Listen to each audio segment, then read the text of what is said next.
જ્યાં ગાંધીનગરથી મહત્વના સમાચાર સામે આવી રહ્યા છે। વ્યાયામ શિક્ષકોની હડતાલનો અંત આવી શકે છે। જ્યાં મુદ્દે શિક્ષણ મંત્રી આજે સાંજે મુખ્યમંત્રી સાથે બેઠક કરવાના છે। બેઠકમાં પીટી શિક્ષકોની હડતાલ અને તેમના પ્રશ્નો મુદ્દે ચર્ચા કરવામાં આવશે।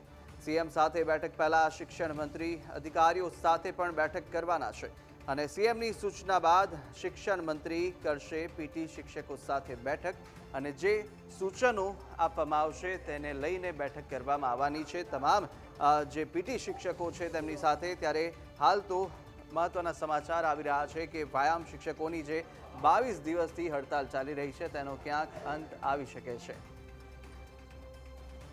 વધુ વિગતો સાથે સંવાદદાતા મલ્હાર ફોનલાઈન પર જોડાયા છે। મલ્હાર, જે રીતે 22 દિવસથી વધુ સમય થઈ ગયો વ્યાયામ શિક્ષકો હડતાલ પર છે અને આખરે આ હડતાલનો અંત આવી શકે છે, શું વિગતો સામે આવી રહી છે?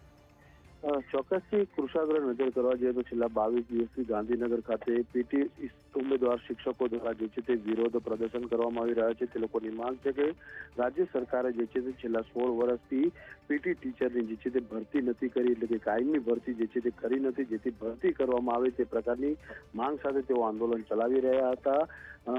ગઈકાલે પણ રાજ્યના શિક્ષણ મંત્રીએ જે છે તે ઉમેદવારો સાથે ટેલિફોનિક ચર્ચા કરી હોવાની પણ વાત સામે આવી છે, જેની અંદર શિક્ષણ પ્રધાને જે છે તે હકારાત્મક અભિગમ દાખવ્યો હતો, જેથી હવે ઉમેદવારોને આશા જાગી છે કે રાજ્ય સરકાર તેમના હિતમાં જે છે તે નિર્ણય કરી શકે છે।